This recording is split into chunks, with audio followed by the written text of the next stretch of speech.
Walk out the door, just turn around now. You're not welcome anymore. Weren't you the one who tried to hurt me with goodbye? Did you think I'd crumble? Did you think I'd lay down and die? Oh, no, I will survive. This is Larry Connor's USA. Larry Connor's USA.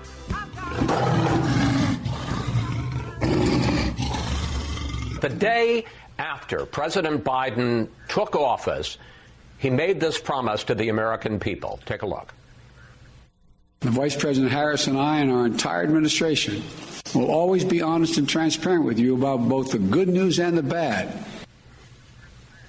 So why has the Biden administration refused to allow reporters to see for themselves and to record what the conditions are under which these minors are being housed? Why, in fact, did you, when you went to the border on Friday and led a congressional delegation, why did you refuse to allow reporters to see the conditions under which these minors are being held? Two things, Chris, if I may. Number one, let's not forget that we're in the midst of a pandemic. Of course. Oh, my God, I forgot. We're in the midst of a pandemic. That's Mayorkas, the Department of Homeland Security Secretary, in an interview with Chris Wallace over the weekend. And as you heard Wallace pointed out, we played a clip of Biden from earlier saying we're going to have a fully transparent presidency. And Wallace is beginning to pick up that question that you're not allowing any photographers, reporters to see the camps where you have these children and others. Do you remember those pictures coming out when Trump was in office? Of course you do. I mean, they made sure that photographers and reporters got in. And if they didn't get the pictures they wanted, they took pictures from the Obama era and put them up as if they were the Trump pictures, when in fact they were not.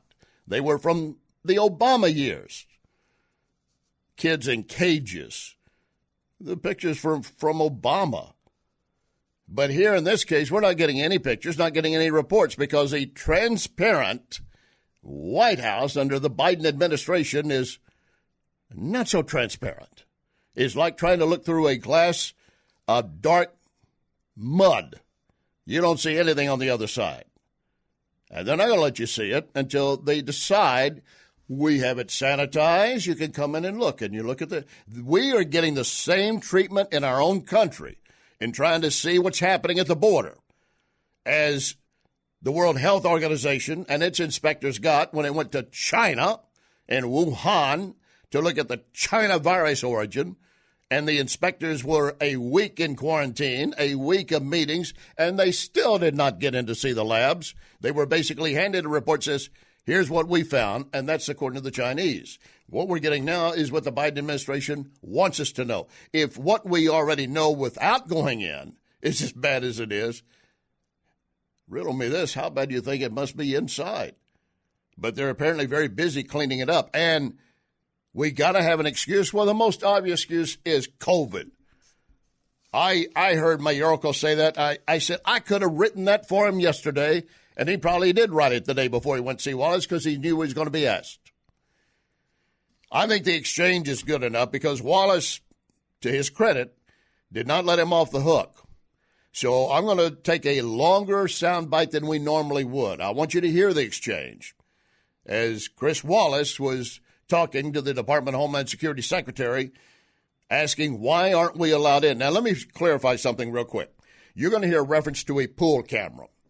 Pool camera normally means, okay, you don't want a lot of reporters and photographers in. Okay, one camera crew goes in from one particular network. They draw straws, and maybe a reporter either from that network or another one, or a print reporter, or then a pool photographer that takes still pictures is picked and goes in. So they do it, and then they have to make sure they share it with everyone else before they even put it up on their own source.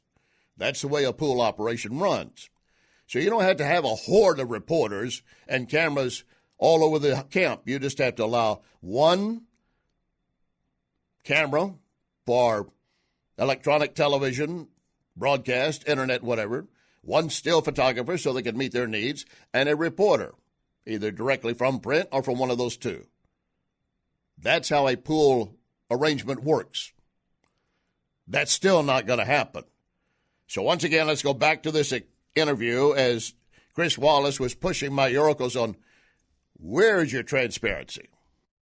So why has the Biden administration refused to allow reporters to see for themselves and to record what the conditions are under which these minors are being housed? Why, in fact, did you, when you went to the border on Friday and led a congressional delegation, why did you refuse to allow reporters to see the conditions under which these minors are being held? Two things, Chris, if I may. Number one, let's not forget that we're in the midst of a pandemic, and we are focused on our operations, executing our operations in a crowded Border Patrol facility where hundreds of vulnerable migrant children are located, number one. And number two, we're working on providing footage so that the American public can see the Border Patrol stations. And I would encourage you and other reporters to see the facilities under the control of the Health and Human Services Department, where those children are sheltered and where they belong and where we are moving them as quickly as possible. Secretary Mayorkas, respectfully, sir, I think that there is a safe condition under which a pool reporter and a pool camera crew could go into some of these facilities. This has been going on for 2 months now, and record the conditions under which these minors are being held. It seems to me to say it's impossible to do because of COVID sounds like an excuse.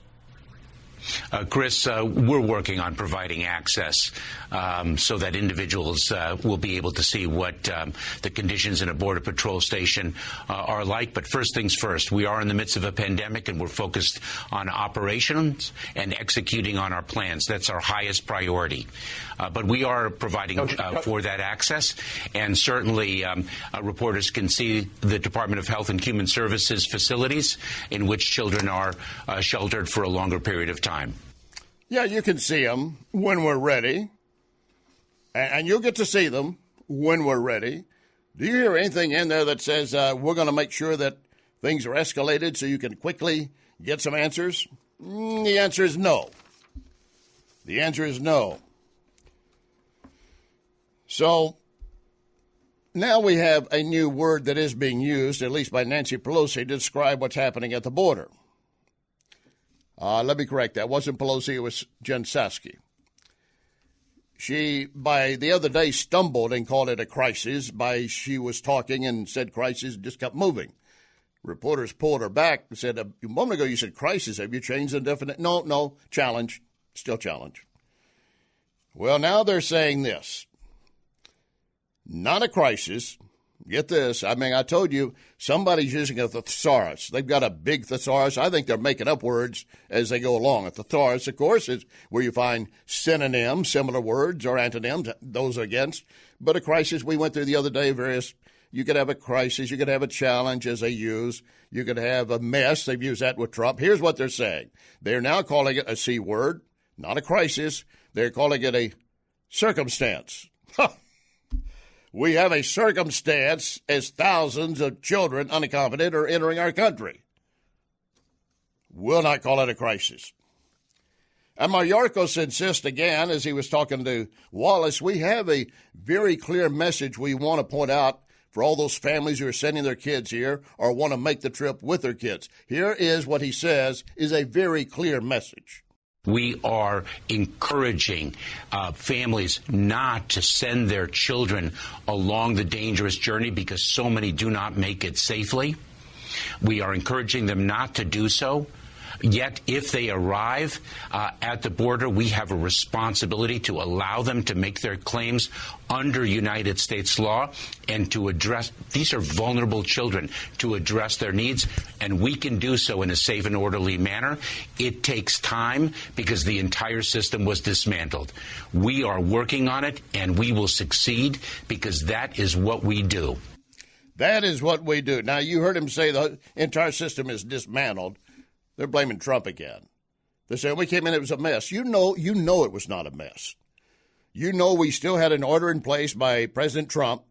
If you're coming for asylum in this country, you stay in Mexico. And we'll take the paperwork, we'll adjudicate and decide if you can come in. Mexico was agreeing to house them there at that point. That was an agreement Trump had with Mexico. Yes, he kind of used a little whip on them in the sense that we could put tariffs on some of your goods if you don't help us out. Not only at our border, your northern, our southern border, but also at your southern border with Central American countries, that you need to stop the flow starting from that point. And it has stopped. Some of these migrants have said they came here only because of Biden. They didn't expect they'd get in under Trump. They made that very clear, and it's obvious. Some of them have said that they started the journey when the election was underway because it looked like they thought Trump was going to win, and certainly by the time the final ballot, whatever you want to count that, since we went back and forth for a while, took place, not even the certification, that was in January, they were already en route in December. So they could be there on Inauguration Day and start over. And you heard Mayorkas say this issue can be difficult for these kids and families, so we're encouraging them, don't come until we have everything ready. Until we have everything ready, says, well, they may change their mind, so I need to get up there and hurry. No wonder the families are confused. And it's not just Republicans and talk show hosts like Larry Connors, USA, attacking them. It's also Democrats. In fact, they have to admit it's not working. And a perfect example would be Congresswoman Sheila Jackson Lee, Democrat of Texas. And she's basically admitting the Biden plan is a failure. We have a situation that is a humanitarian concern. We do have issues with any number of children. The numbers are coming up. But I will say that the Biden administration has met with members of Congress. They have a plan. The plan does not look like it's working at this time, but you have to get it implemented. The plan is not working at this time, but we have to get it implemented. So you don't really have a plan implemented, right? I don't understand. You? I mean, it's very confusing. If it's confusing for us here, you had to know it's confusing for them. And Sheila Jackson Lee wants you to know all of this is about everything we're doing is to protect the kids. Please listen. But what the administration is saying is that they're not going to cage children. They're not going to turn children back to their deaths. They're not going to have young girls, 13 years old, subject to rape and pillage. And so it does look a little unseemly. Unseemly? That's a very kind word, unseemly. It looks dangerous. When she said we're not going to subject these girls to rape and so forth, let me let you hear from Congressman Jimenez of Texas, and he was at one of those border stations. He's a Republican. Here's what he saw. Look, what I saw at that Customs and Border Protection facility, hundreds and hundreds of children, boys and girls, and I'm talking boys and girls. I'm not talking 17, 16. I'm really talking boys and girls. I'm talking 5, 6, 7. They come across the border by themselves. They have little pieces of paper telling them call so-and-so and address. But here's the thing. A lot of these girls, young girls, are being molested. Maybe up to 30% are being molested. They're being molested en route to get here. Sheila Jackson Lee wants you to believe what we as the Biden administration are doing is protecting the children. We're doing it for their health. And you got to keep in mind the numbers they are carrying with them, phone numbers, maybe a relative, maybe another drug trafficker. Stop to think about that. What about the family that would send their child on such a journey? They had to know the child was going to be subjected to a lot before they ever got to the States. Then they may or may not get in. They may not even survive to get here. And the New York Times. I got my morning slap in the face from the Times this morning. And I really like this slap. It basically admits that Democrats have an immigration problem. We'll explain coming up.